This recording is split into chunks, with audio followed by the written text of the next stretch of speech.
The Dave Hooker Show. A presentation of Off the Hook Sports. Objective insight, expertise, top guests.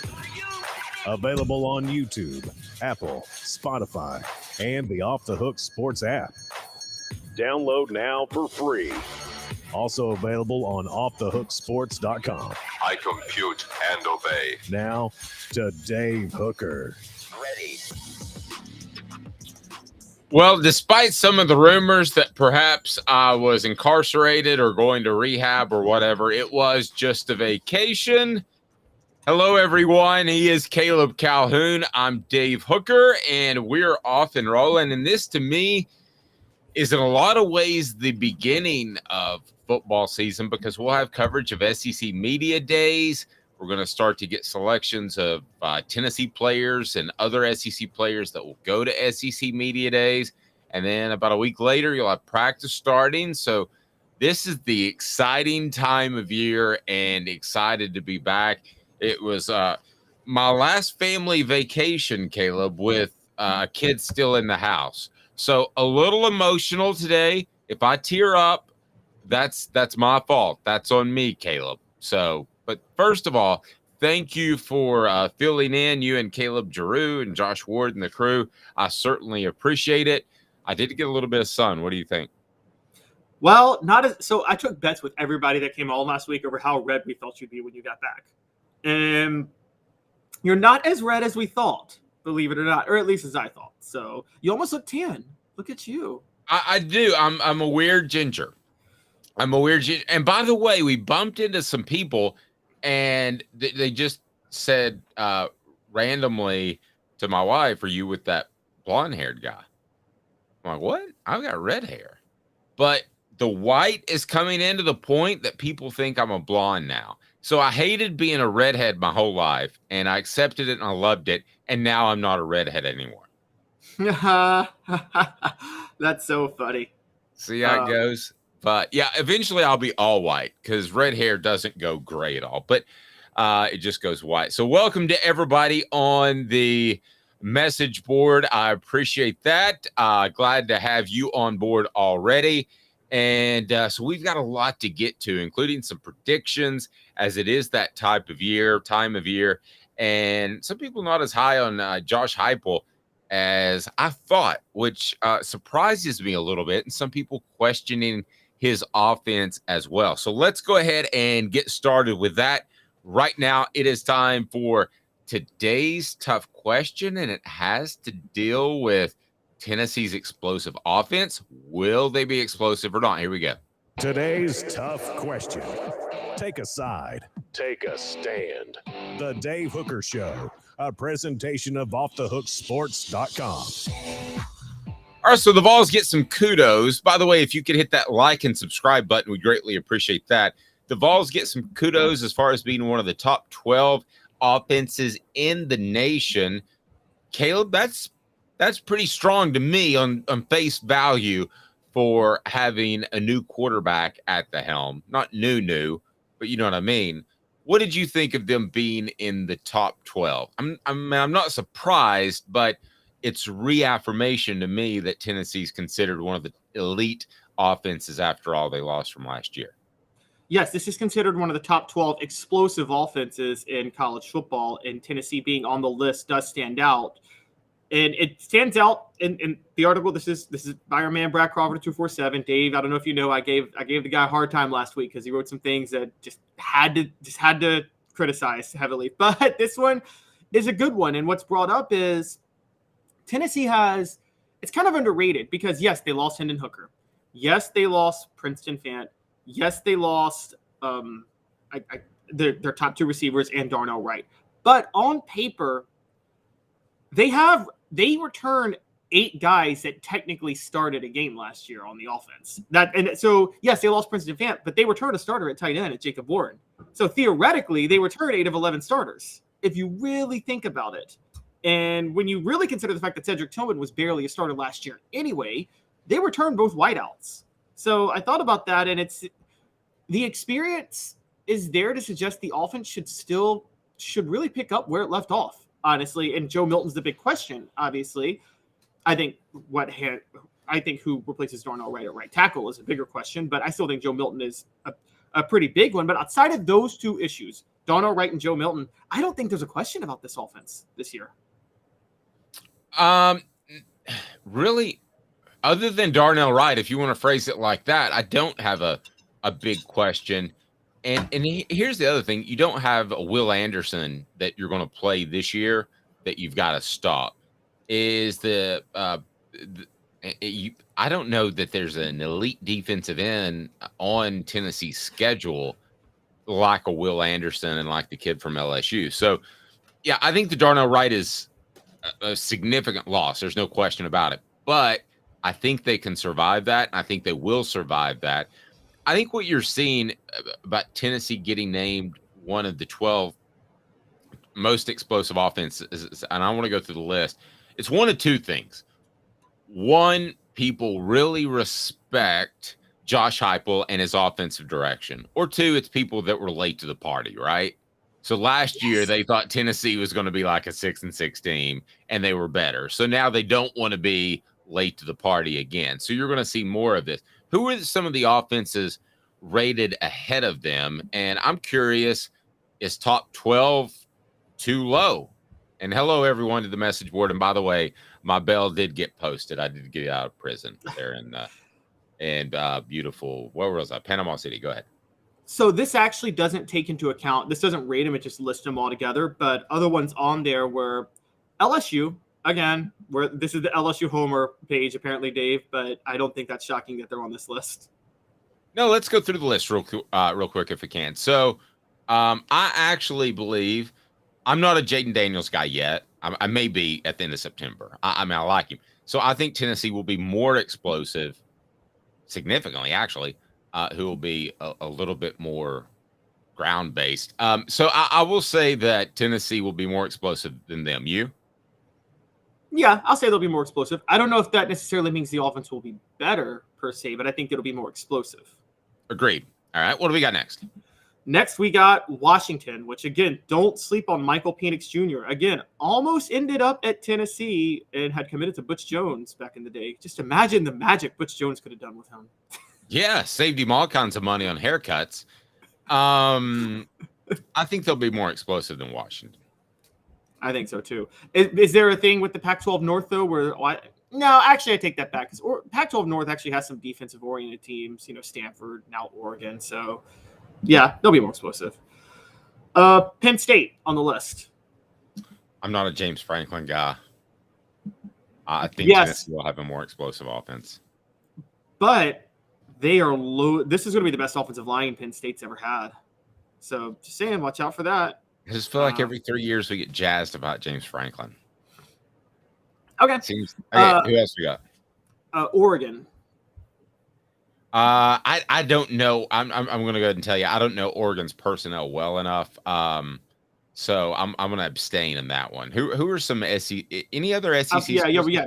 We're going to SEC in a couple of seconds. I was just naming them, but I'll tell you right now, Tennessee will be more explosive than Oregon. They have a defensive-minded coach, and you know enough about the SEC to remember Bo Nix as their quarterback. Fair enough. Who's getting Heisman consideration for some reason. This is wild. Now, this one threw me off. Now, last week there was another list that had Tennessee second to this team in the SEC in explosiveness, and I want to know where you come in, Dave, on this. Georgia's on this list. Now, I know Georgia's got a great offense, but I never thought of their offense as explosive. But a lot of people think it's going to be explosive this year. No, but they actually scored a lot more points last year when Stetson Bennett came into his own. It all comes down to Carson Beck. And Carson Beck's more of an unknown than Joe Milton, so I would lean towards Tennessee in that regard. Georgia is sneaky explosive, if that makes sense. They're still going to run the football. Who else is on there? Yeah, I'm dropping them, though, because they have a new offensive coordinator by the name of Mike Bobo that I think every Tennessee fan should celebrate, and he's not going to be explosive. You're not a Mike Bobo fan. The rest of it is brought to you by our friends at Zen Sports. Zen Sports is the new sports book in Tennessee, revolutionizing the way you earn sports betting rewards. That means no more deposit bonuses that turn into deposit nightmares. On Zen Sports, what you see is what you get. And with their cash rewards program, you get a lot of cash for a welcome bonus. Earn an unlimited 5% cash back on your betting volume for your first 15 days. when you sign up with the code hooked.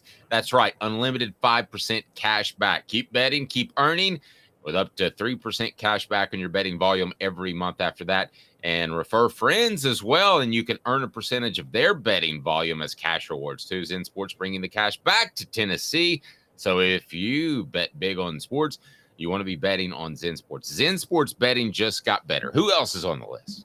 All right, so I think this is a living in the past name because it's Alabama, and I don't think Alabama's going to be on this list this year.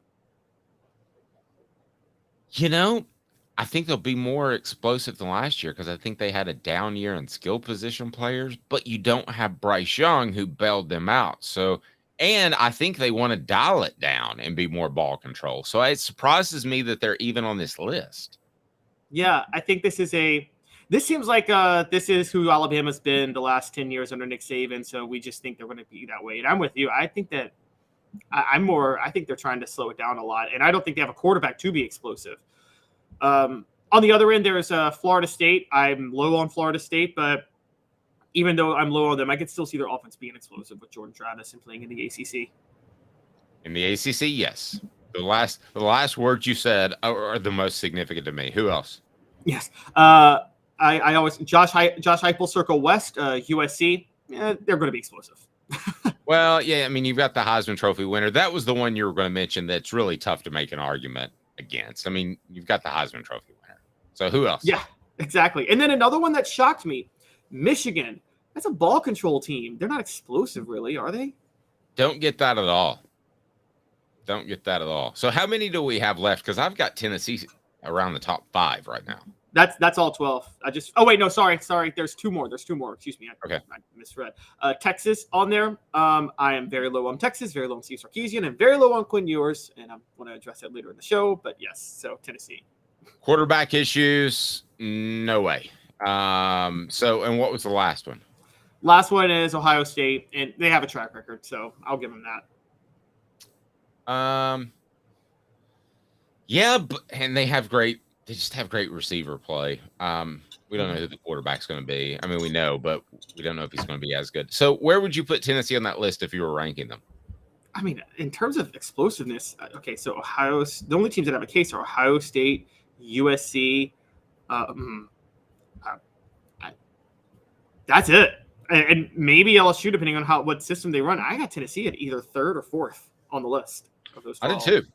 I think they're a solid top 5. It would surprise me at the end of the season because listen, if Joe Milton doesn't pan out, they're going to make the move to Nico. Now, I don't think that's going to happen. You guys can jump on me on the message board if you want to as a Joe Milton hater, but I don't think that's going to happen. But I don't think Josh Heupel would be scared to pull the trigger whatsoever. So there we go. So Tennessee should have one of the top 5 most explosive offenses in the nation this upcoming season. Why? Because of a group of receivers that we think is pretty good, but actually not getting a lot of respect. Tennessee not in the top 10. Their receiving core for 2023. What the H? What the? What was he thinking? Release the hounds. The Dave Hooker Show. Keep cool. A presentation of offthehooksports.com. Okay, this is one of those when we do our 3:45 a.m. production meeting that I don't give a lot of input with Caleb because I think we may see it legitimately different. So Tennessee is not in the top 10 receiving core in the nation. Here are the teams that are. Ohio State. I mean, they've got 3 first-round picks. I just don't know how you could argue Ohio State against anybody. The Texas Longhorns. Then you have Washington. You have Georgia.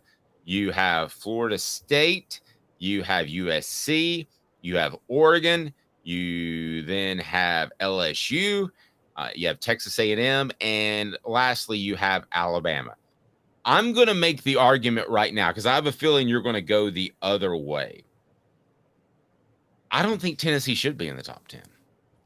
And because we know that Dante Thornton has ability, has proven it, but does he make the transition?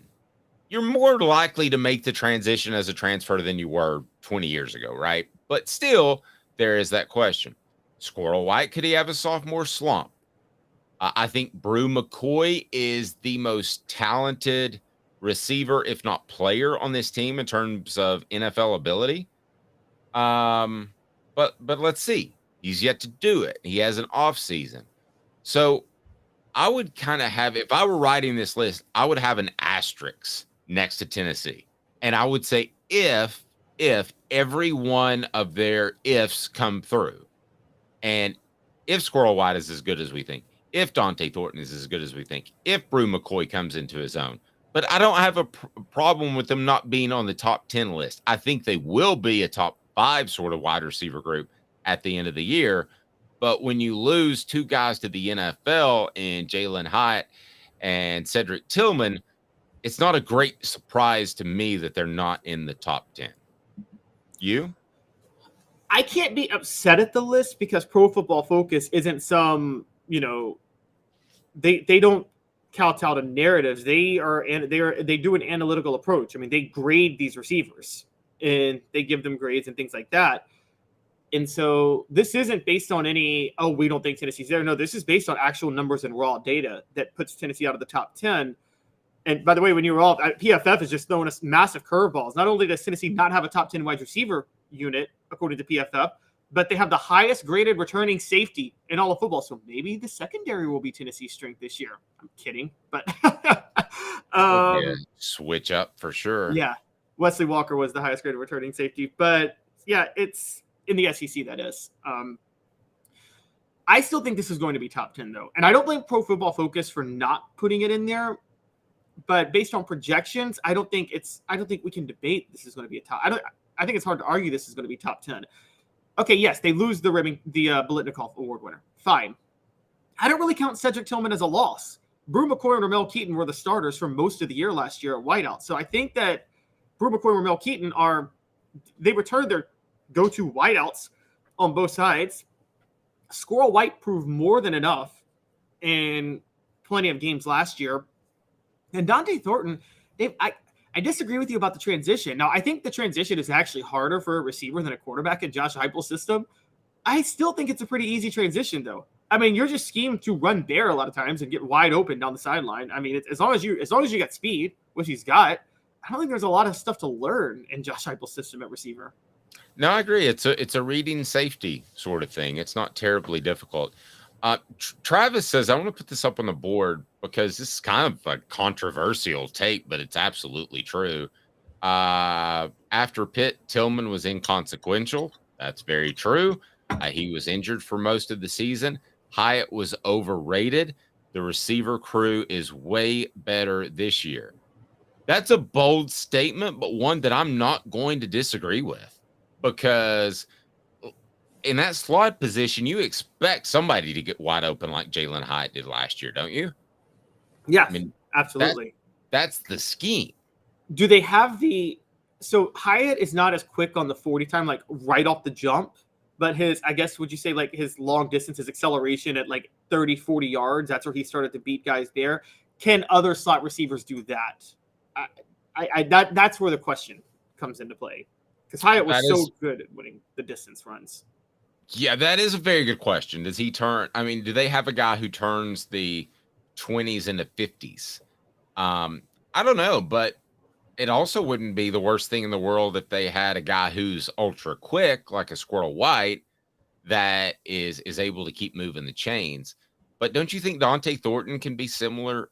I know we're talking about a Biletnikoff Award winner, but don't you think that Dante Thornton could be close to Jalen Hyatt?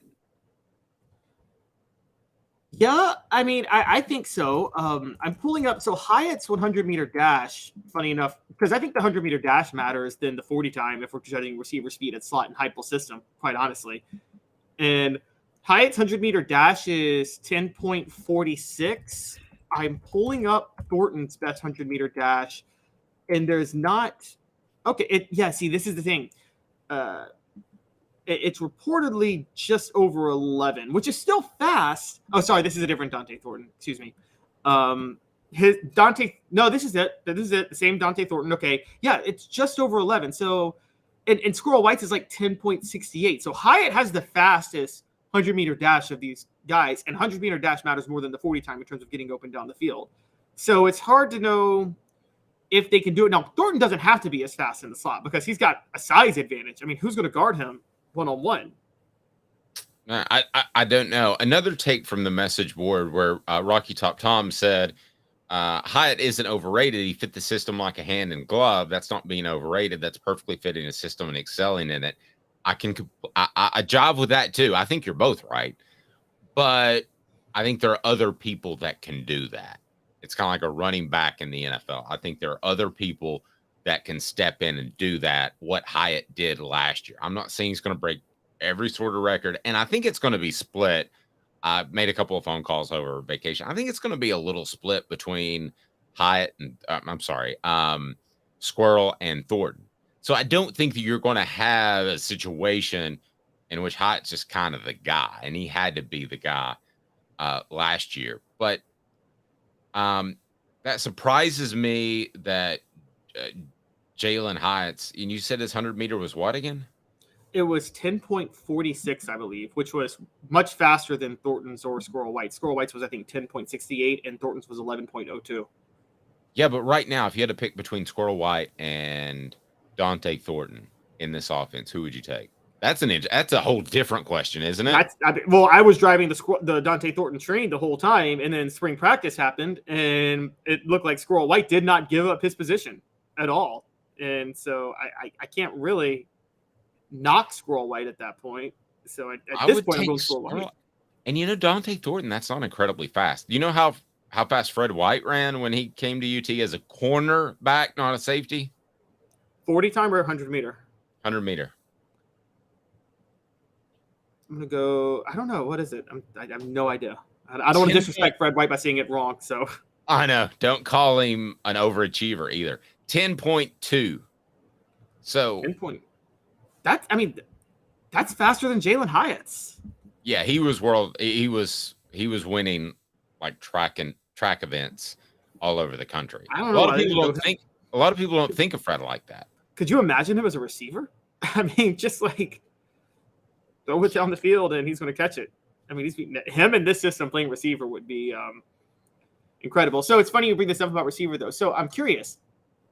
In Josh Heupel's system, is receiver truly like running back? So, for instance, if this is an NFL team and Josh Heupel's your NFL coach, does a receiver carry the same value as a running back in the sense, the best value deals you can do is trade a running back for a lot of draft picks in the NFL?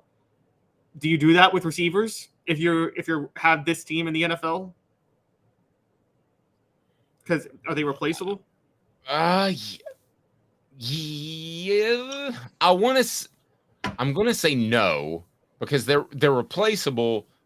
But if something would have happened to Jalen Hyatt, he had figured things out. I think that would have been a transition period. I think you would have had a 2 or 3 game transition period in the middle of the year with the best team's defense on the field. But let me ask you this. If Tennessee, if one guy decided to transfer tomorrow, Squirrel White or Dante Thornton, which would hurt Tennessee more? And it's brought to you by Andy Mason, AndyMasonRealEstate.com. Andy Mason is absolutely the best. He's my realtor, should be yours. Best service, best prices in the biz. It's just that simple. AndyMasonRealEstate.com. I'm about to purchase a home, and Andy's the first guy I call right after the pre-approval.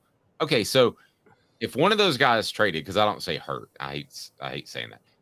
But if one of those guys traded out teams and they said, I'm going to transfer because I'm not happy with Squirrel/Dante, which loss would hurt Tennessee more? God, that's a tough one. I'm going to say Dante. See, I come back from vacation throwing hot heat. He does. I'm going to say Dante just because Dante can fill a void at slot or wideout. I mean, if you lose Dante, that's losing a what? Okay, so say Dante's gone. What if you lose Ramel or Brew? Well, that's where you really could have used Dante. So he can play multiple positions. So I'm going to say Dante. Okay, well, you kind of changed my mind on the fly. But my argument for Squirrel would be this, is that I like his shiftiness at that slot receiver position. I think he's going to move some chains. I also think he's going to do some end around things. I think he'll do some other creative things. I think he'll do some little slip screens that maybe he's better equipped to do than Dante Thornton. So I will say Squirrel White, but the ability to play multiple positions certainly gives me pause for thought. No question about that. So totally also, random. yes. Oh, sorry. What were we Okay. going to say? Sure. I was going to say, on a total random side, who is the last irreplaceable NFL running back? Like an NFL running back that you shouldn't trade for picks or value, that you should open the checkbook for? There's nobody. I mean, Saquon Barkley's what, the last great running back? I was going to go like even before that. Like, would you say maybe Barry Sanders was that? I mean, or Adrian Peterson? Yeah, different game. If you're talking about today's game, I'm saying historically, who's the last irreplaceable NFL running back that if you have him, you don't trade him for anything? Well, now I wouldn't want my Cowboy fandom to come out, but Emmitt Smith squeezed every yard out of every run that he ever had. He also ran behind the most massive offensive line in history. Come on. other than that, he was. Travis says Emmett as well. Barry Sanders made the Lions a somewhat running team, so I would say Barry Sanders. Modern era where they're throwing it all over the field, there's not a guy. There's just not. You want to take Saquon Barkley, you want to argue that he's the best running back over the past 5 years or so. I'll take that, but there is no way the Giants wouldn't trade him for what? 2 first-round picks, a first and a second, Would you say Adrian Peterson and LT were the same type of value? Like even in their prime, you trade them for 2 or 3 first-round picks? That's just towards the tail end of that era where they still ran the football. So I still think they're valuable then. I think when it went passing, that those guys aren't as valuable. I'm going to be in my first fantasy football league team, and I don't know how to pick running backs this year. I haven't been in one in years. And running back, you always pick first in fantasy football because they carry the most fantasy football points. And so now quarterback has now taken over a little bit, but still running back touchdowns are worth more than quarterback touchdowns. Right. You know, the one guy I went completely out in the left field all by himself and picked a receiver. I'm sorry, he picked a quarterback number 1 and a receiver number 2 and won the league. Do you want to guess who that was? Somebody picked Peyton Manning and Demaryius Thomas. No, it was, I'll give you a hint. Their first names are Tom and Randy. 2007 Tom Brady, Randy Moss. And it circles back to, it was Fred White. And I called him absolutely crazy for not taking a running back number 1. He goes, you wait and see. And he won the league because they set every record known to man. Because the Patriots offense was this complex system of, receiver quarterback combo, and they do all that. And then on the outside, they just got this guy that can just win one-on-one, just straight simple down the sideline all the time. And it's like, hey man, if the Wes Welker guy's not open in the slot, just chuck it up. Randy Moss will make a play. Pretty much 2 minutes, and then I'm going to tell you not only who our next Celebrate 98 guest will be, and it was incredibly entertaining. I recorded that on vacation, so it's going to drop today. And then a prediction by a national writer that says that the automatic bids for a 12-team college football playoff are for the Big Ten and SEC, no doubt about it. And I tend to agree with him. Stay tuned. Or non-automatic, I should have said. 2 minutes, back with you. He's Caleb Calhoun. I'm Dave Hooker. To own the more that owns every job, then get to Vassy Lawn and Garden in Cleveland and get you a Toro. I'm David Vassy, here to talk to you about Toro. With a Toro Zero Turn, you'll get more out of every minute and you'll reach the finish line faster. At Vassy's, we like to say, no matter if you're mowing 3 acres a week or 11 lawns a day, homeowners and business owners alike find confidence in equipment they can trust from top to bottom. Vassy Lawn and Garden, Highway 60 North in Cleveland. Man alive, it's worth the drive. Hi, Mike Davis here with City Heating and Air, reminding you to always dare to compare. Our team provides quality local heating and air service, installation, and maintenance across East Tennessee. We use only the best equipment like American Standard heating and air conditioning for your residential, new construction, or commercial needs. Honesty, dependability, and customer satisfaction have been the cornerstones of our business since 1961. City Heat and Air.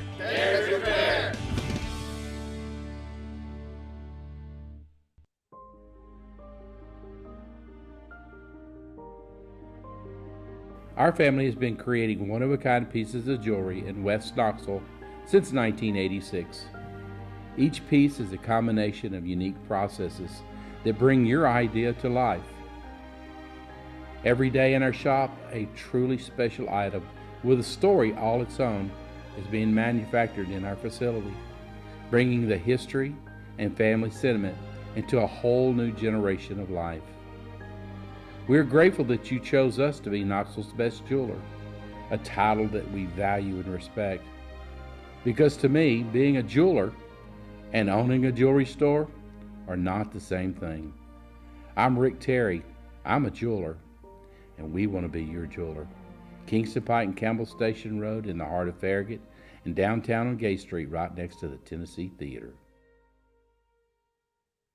With all that sun, sand, and salt water, the beach is a very relaxing place. Unless you wear contacts. Ow! Open your eyes to the best the beach has to offer with LASIK vision correction from Campbell Cunningham Laser Center. Ah.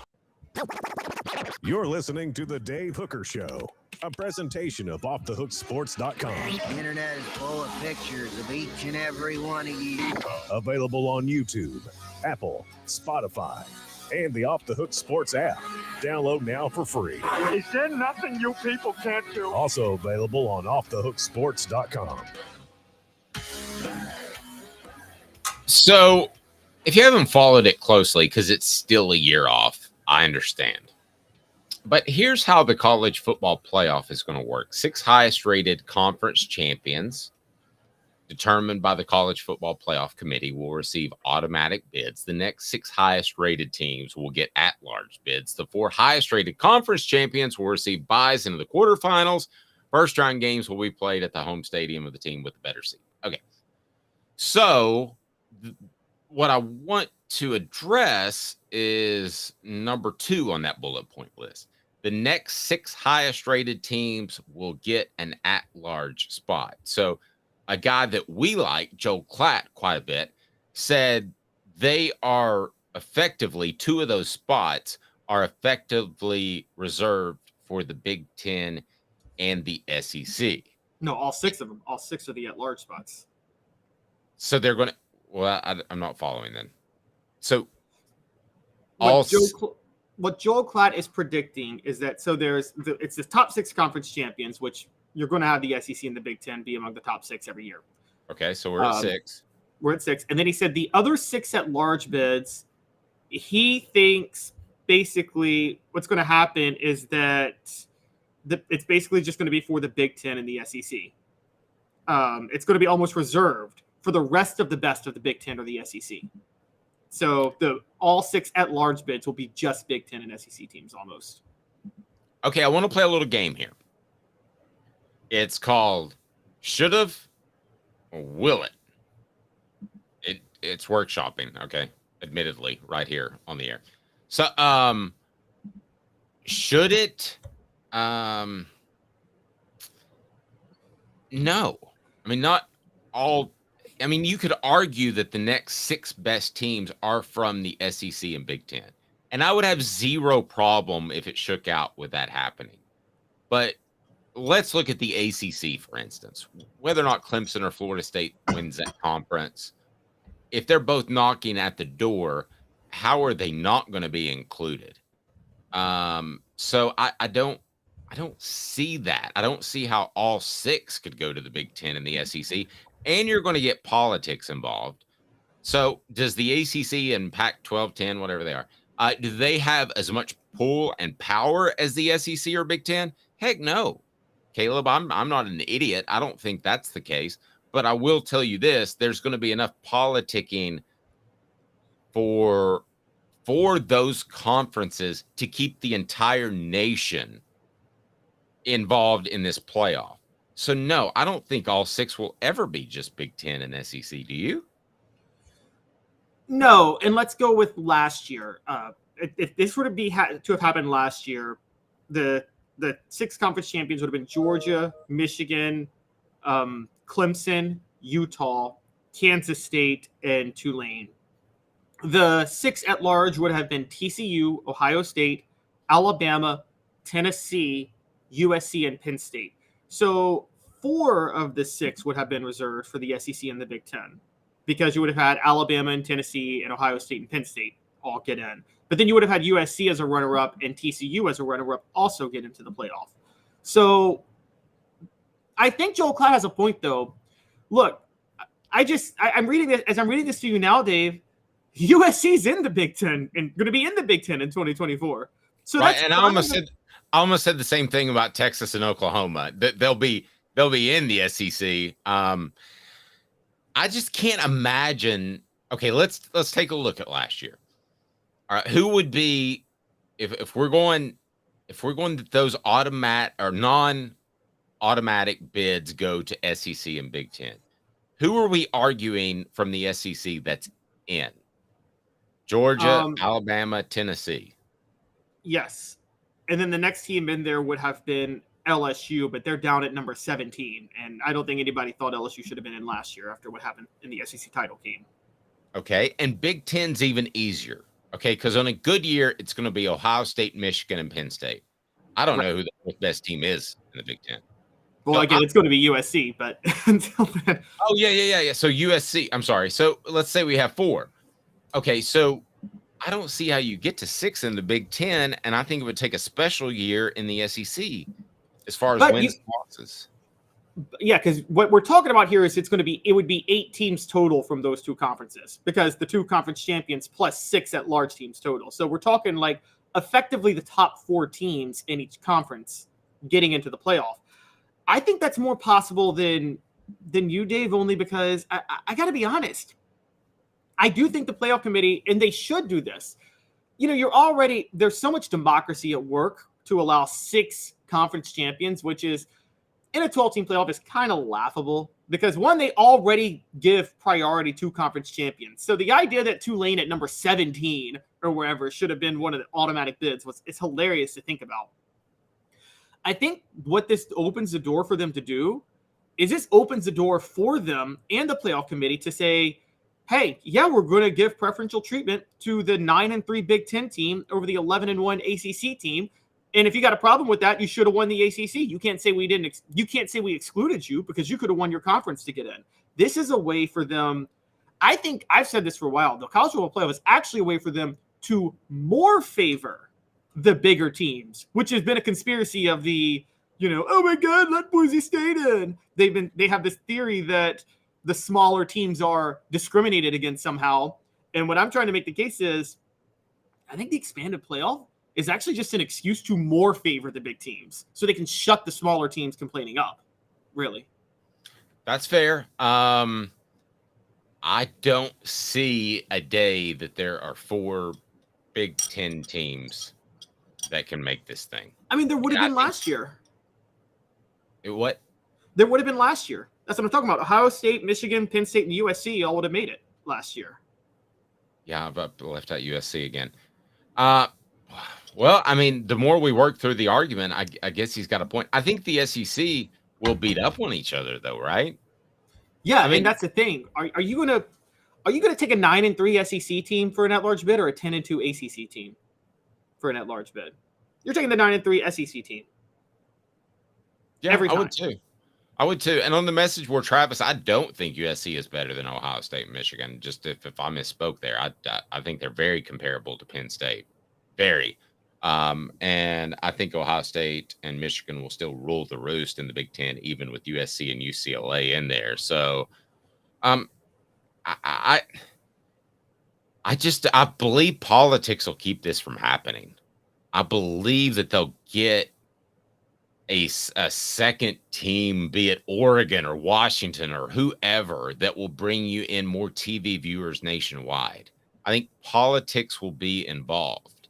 I think the politics is the automatic conference bids. That's the politics of it. Because there shouldn't be 6 conference champions playing for this thing.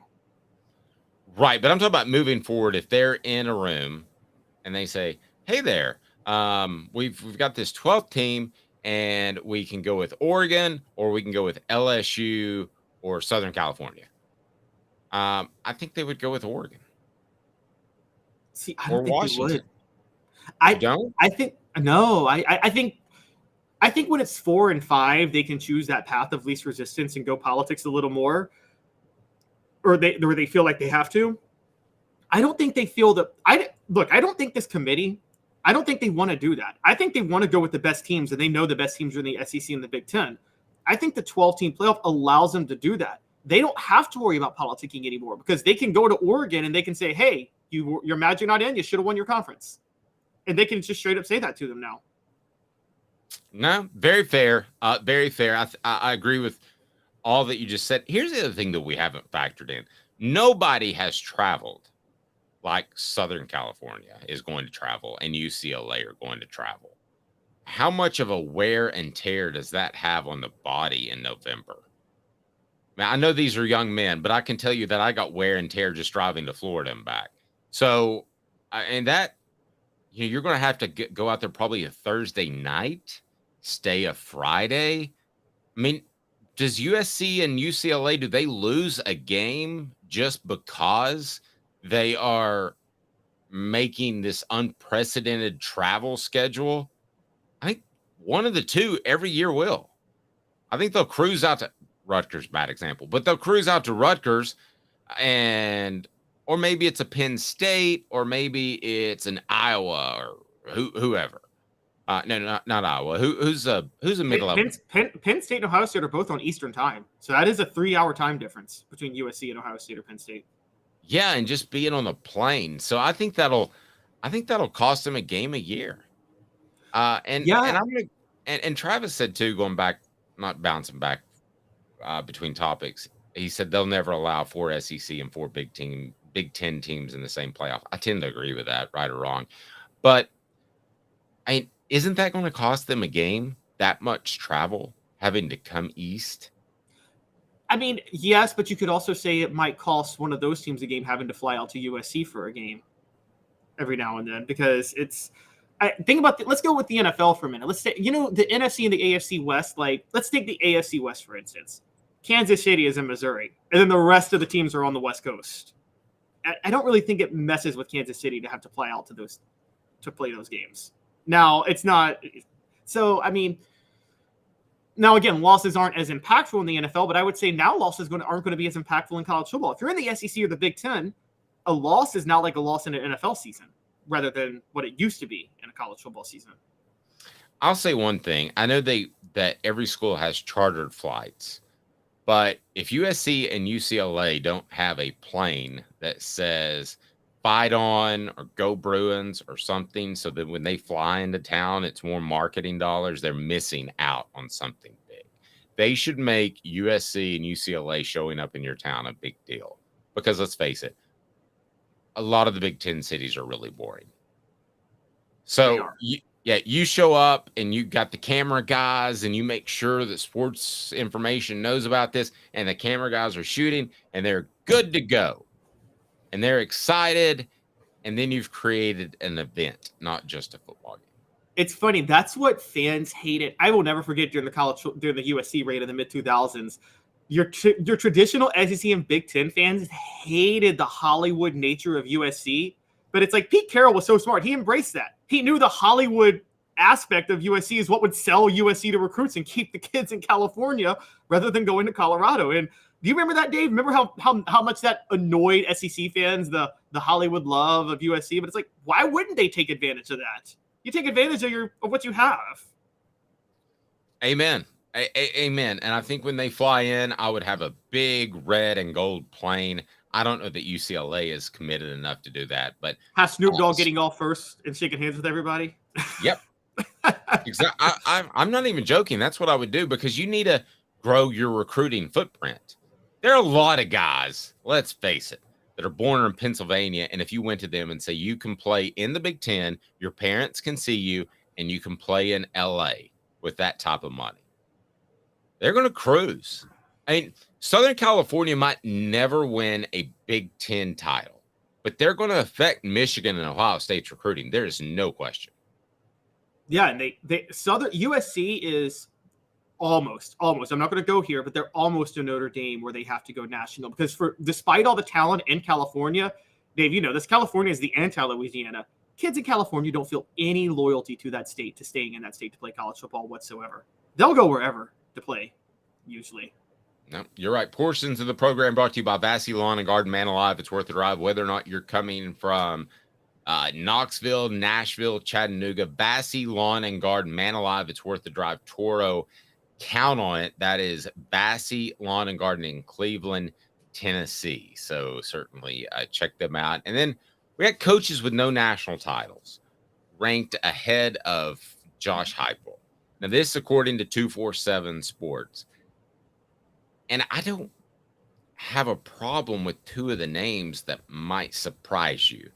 But the three ahead of Josh Heupel are Steve Sarkisian, Mike Norvell, and Ryan Day. Ryan Day, even though you and I see holes in that, has accomplished more than Josh Heupel to this point. I got no problem with that. Steve Sarkisian, I think it's a coin flip. If I were an AD, I would hire Josh Heupel over Sarkisian, but I think that's a coin flip. And then Mike Norvell kind of surprises me. What do you make of those three cats being ahead of Josh Heupel? If you're an AD, in what order are they on your list as your next head football coach? They're all behind Josh Heupel to me. I think the coin flip are the other three. So the other three are Lincoln Riley, Brian Kelly, and Jim Harbaugh. Lincoln Riley's my coin flip. I got Brian Kelly and Jim Harbaugh maybe a little bit ahead of Heupel. I think Heupel is clear-cut significantly better than Ryan Day, Mike Norvell, and Steve Sarkisian. And I think Steve Sarkisian and Mike Norvell, those bother me the most. Mike Norvell just stands out to me the worst. I mean, again, the guy had 1-10-3 season at Florida State, and we're acting like he's Nick Saban down there now. I mean, I think he's the most overrated coach on this list, and I'm having trouble figuring out who's more overrated between him, Sark, and Ryan Day, because I just think all three of them. I think people are figuring out that Ryan Day is overrated, but they're still ranking him based on accomplishments. But Dave, if you're starting a program, Ryan Day's nowhere near the first person I'm calling if you're trying to rebuild a program. I'm gonna debate that with you, and I'm gonna tell you why. And it's brought to you by Craft Treats. Go to crafttreats.com. They've got the chill pills with the CBD derivative. Please use the promo code Off the Hook. That's Off the Hook. Be nice if we get all these promo codes to be the same one, but Off the Hook, and you'll get 20% off. They've got the chill pills with the CBD that helps with your pet's arthritis, also can help with your pet's anxiety, and help with your pet's digestive issues. Again, crafttreats.com. Use the promo code Off the Hook. Caleb, I think we sometimes forget that Ryan Day took over that Ohio State program when Urban Meyer was essentially disgraced and being shown the door. They handled it publicly as classy as they could, but that was their move. Josh Heupel's took over a program that was a complete disarray. I think that sometimes you sell Ryan Day short a little bit on what he's done. Do we think he's an upper level head coach, like a multiple championship winning head coach like Kirby Smart or Nick Saban? No. But don't we have to give Ryan Day a little bit more credit for keeping that ship going in the right direction in a serious transition period where it could have gone south? No, because I don't think it's that hard to keep the. No, I'm going to be honest. I don't think it's that hard to keep the Ohio State ship going. Okay, I'm going to say this. I've said a million times LSU's the best job in America, and that's why Ed Orgeron could win a national championship there. I don't think Ed Orgeron could win a national championship at Ohio State, but I bet he could win a Big Ten title every year. Just because of the nature of recruiting in Ohio State and the lack of competition in the Big Ten. And I'm sorry, this day and age with recruiting, going 2 years in a row without a Big Ten title is a major, major black mark on Ryan. You should win it at least every other year if you're Ryan Day. And look, Dave, come on, be honest, between me and you. How much better of a job is Ohio State than Michigan? I think significantly. Yes, significantly. Michigan has a little bit of that we're too good to be playing football sort of thing.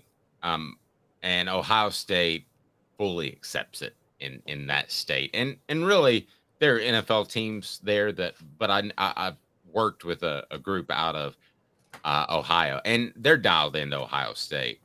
I'm not sure that Michigan's not split between other teams, even the Lions. And Yeah, I think Ohio State's on a significantly higher level, despite what happened last year, than Michigan as far as a football factory that can keep it going. Ohio State just has a ton of talent, Caleb, in that state.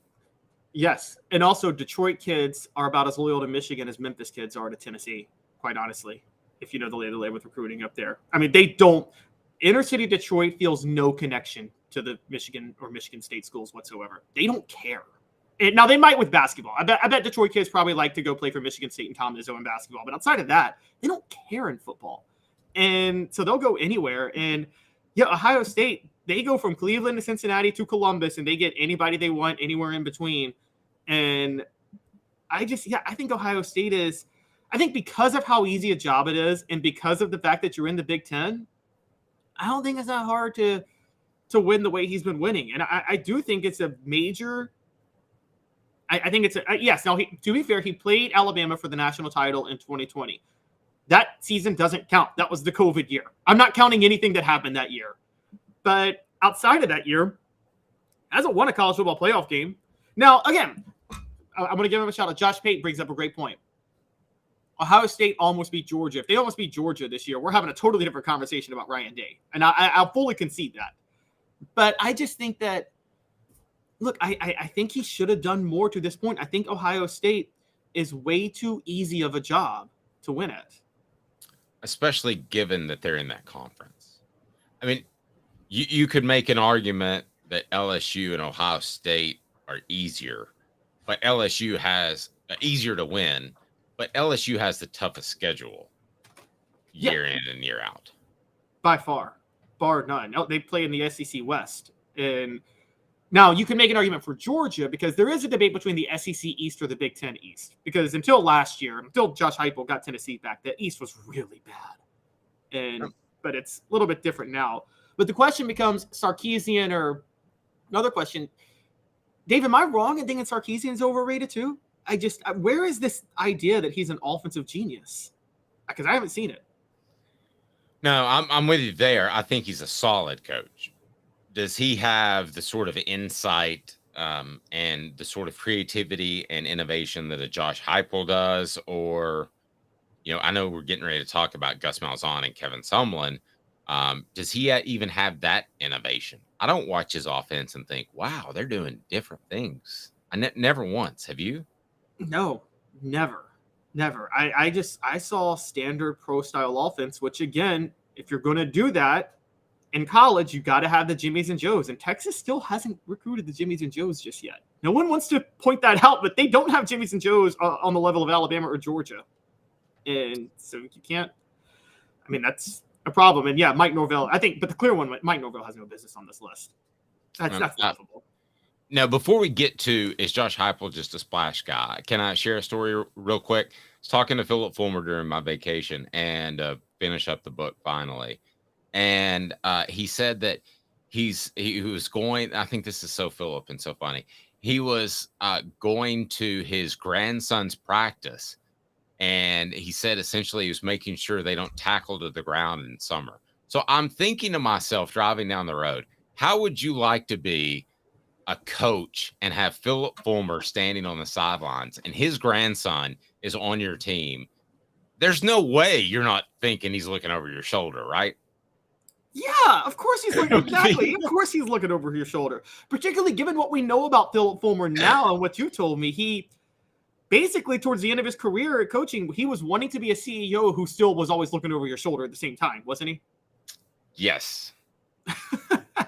Absolutely. And yeah, I got a chance to talk to him. And by the way, got a book coming out. I'm excited about Celebrate 98 and finishing it up. And one of the things that he told me is that they were not allowed to speak to any of the Florida State players throughout the year. And where did he learn that? Tom Osborne the year before with Nebraska, who he's always looked up to. But the last day they told them that they could just say whatever they wanted to. And they got in Florida State's face at an event. They have all these team events. It's just a great story. Hopefully I do an adequate job of telling it. 4 downs now. I mentioned Malzahn and Sumlin as I got sidetracked, but here we go. 4 downs brought to you by City Heating and Air Conditioning. 4 downs. 4 questions. 4 answers. The Dave Hooker Show. 4 Downs. A presentation of offthehooksports.com. How can we be sure Josh Heupel isn't like Gus Malzahn or Kevin Sumlin? What is that thumbnail sketch of those coaches? Cutting-edge offenses that have made early splashes, but eventually they see the success fade as a coach. So let's dive into that right now. What down is it, Cooper Mays? Coop here. First down. Thank you. Why will Josh Heupel fade into the background like Malzahn or Sumlin? So I'm not saying that you believe this, Caleb, but why will he? I think what could happen is there's 2 ways this could go. One, people figure out Josh Heupel's offense. But another thing, and I think this happened more commonly with Gus Malzahn, so many other SEC teams could start incorporating elements of Heupel's offense into their offense. And that becomes a big problem. And look, Heupel's offense is getting, I don't know if you know this, it's getting replicated all across the country at lower levels of college football right now. I mean, I think Fordham hired somebody to just go to Orlando for a summer and study Josh Heupel's offense. And then that guy's gotten a job somewhere else. I mean, this is happening. Everybody is studying this offense. And the more people run it, the less ahead of the curve you are. Just like the Oakland A's, by the time everybody else figured out sabermetrics, Billy Beane wasn't that special of a GM. Yes, and the more defensive-minded coaches are going to be looking at it, finding ways to stop it because they have to play it. So, right. And you can learn X's and O's from whoever plays Fordham. But I think you saw South Florida when they hired Alex Golish, is obviously they want to replicate it. And I think you're going to see more of that. I think any offensive coach right now, there's going to be an offensive coach on Tennessee staff, and I'm not going to name anybody because I don't really know, but I have an idea, that's going to get a Peach job one day. And by Peach, I mean a South Florida top level, and he's not going to be ready. But he's just associated with Tennessee's offense, so he's going to get that job. So that was first down. Why will Josh Heupel fade into the background? How about second down, Coop?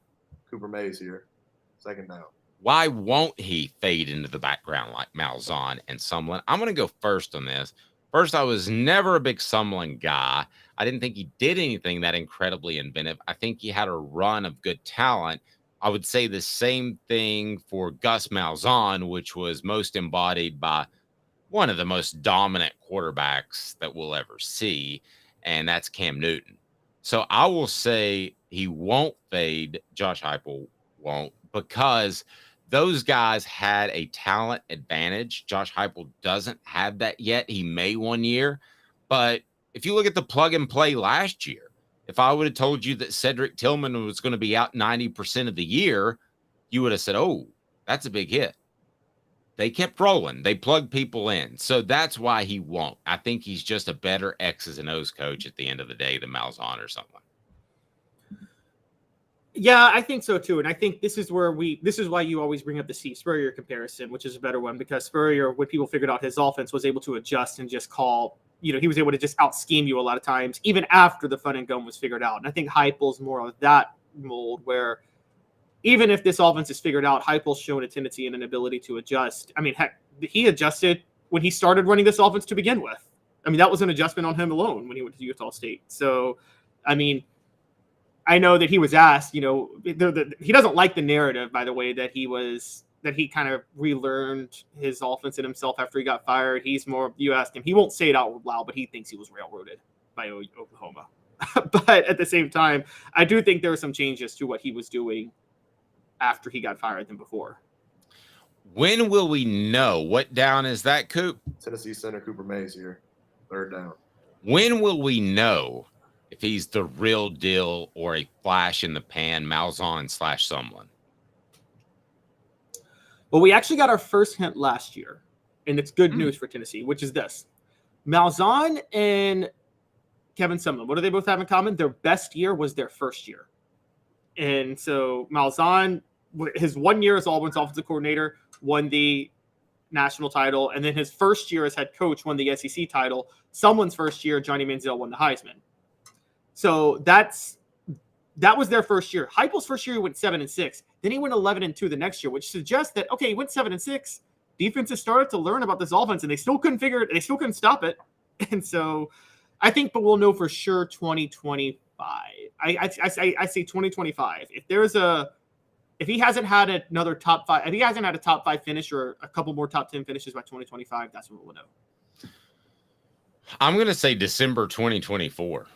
We'll know whether or not he's a flash in the pan that got hot with some talent up front, in particular on offense that he inherited, because you have to rebuild that whole offensive line.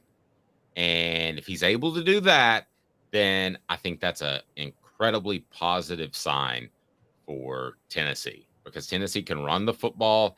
Right now, they've been able to do that, and they have to continue to do that to make those safeties concerned and play a little bit too close to the box. So I think we'll actually know in about 16 months. I don't think it'll be that long at all, or 18 months, or whatever the number would be. So, Coop, what down are we at now? Keep us straight. All SEC center Cooper Mays here. 4th down. That's right. He was all SEC center. He wasn't postseason, but that's ridiculous. Final verdict. What is your final verdict? He will be significantly better than Malzahn or Sumlin, or he won't. My final verdict is he will be. And the reason for my final verdict is his ability to adjust, but also I think Tennessee is at a position with NIL and Spire Sports having the largest collective. They're just going to be able to recruit better soon. And I've never said that. I've never believed that Tennessee is a better recruiting job. I never thought it was even top 10. But with NIL, Tennessee is right there on Georgia's level in recruiting now because of that collective. I know that Butch Jones put together a good year, and I know some people got on board. And I know that we could be dead wrong in 18 months. But I don't even think that Sumlin or Malzahn are on Heupel's level as far as an offensive mind. I think if you want to bring up Spurrier like you did, yes, that's the realm we're talking about. I don't even think we're in the same room. I don't even think we're in the same house as those two guys. Could be dead wrong in 18 months when I'll kind of make my determination on long-term success. But right now, I don't even think it's close. I don't think those two names are even in the conversation that's being compared to Josh Heupel. Yeah, I think I have to agree with you, particularly with Kevin Sumlin was more his offense coordinators anyway, because he never replicated his success after Cliff Kingsbury left, honestly, as Johnny Manziel's offensive coordinator. Now, my question is Josh Heupel, when you watch this offense, is it a system-based offense in the sense of it's, okay, here's 3 or 4 plays for the quarterback and read a safety and you make the decision based on that? Or is it, is it a Spurrier, I'm going to call the play each play to play? I think that it's both. I think it's a great system. I think that he is a innately good play caller, which you either are or you aren't. And I know that, there's a debate, was Alex Golish calling the plays and that sort of thing, but essentially play calling is overrated, which sounds crazy, but I think Josh Heupel is very good at it. And I think he's very good at game planning too. So I think it's both. I mean, as far as an offensive coach, and NIL could help him in recruiting. That's the question we all had. But as far as an offensive coach, I think he's right up there with some of the greats. I think this would be a more appropriate conversation if we were talking about Lincoln Riley, for instance, or we were talking about, I know you don't like him and I'm not real high on him either, but Ryan Day, who at least has recruited the talent that's there. And maybe he's not as good of an X's and O's coach, but I just don't see Sumlin or Malzahn at all being in the conversation. Yeah, at this point I don't, but I would have said Malzahn was in the conversation 10 years ago. I mean, when he had that, I missed the boat on that. When he had that splash year at Auburn, remember the kick 6, Nick Marshall, Alabama. I thought Auburn was going to take the mantle from Alabama during that time, and man, I got that wrong. Yeah, but in retrospect, wasn't that kick 6 like the luckiest play of all time? I mean, we've seen it since, but that was the first time that I saw that play actually work. Well, and don't forget the week before, Auburn on 4th and like 30 something, like had that tipped pass against Georgia that they called and went for a touchdown. Like, no, that team was insanely lucky. That's the luckiest team to ever make the national title. I'll give you that. But we also have to remember they were so bad the year before, Gene Chizik's last year, and Chizik gets fired and Malzahn comes in, and just to have them in the running late in the year was an impressive feat for him. So I can't take that away. Agreed. Caleb, I missed you. All the listeners and posters on the message board missed you too. One last chance to hit that like button. We really appreciate it. And subscribe. Tomorrow on the program, we'll have Josh Ward, and pretty close to announcing our football lineup. We'll have Josh Ward on Thursdays. We'll have Fred White on Fridays, and a pretty special guest from time to time that I'm going to give you a little hint, maybe on our Celebrate 98 series. His name might rhyme with Rinse or Tiley. Because there's no better guy to break it down than Spencer Riley. My first ever interview, Caleb, way back in the day, I was covering Tennessee basically part-time. Spencer Riley comes in there. This is how different it is. He kicks one chair out. He sits down, puts his feet up on another chair, and says to the media, "All right, boys, what do you got?" That's how different it was back then. But he was gold. You could ask him, is it going to be a beautiful day tomorrow? And you'd get a great quote. So we might be working with some Spencer Riley here really soon. So he is Caleb Calhoun. I'm Dave Hooker. Again, weekdays, we're live at 10 a.m. Eastern time. Whenever you're watching, have a fantastic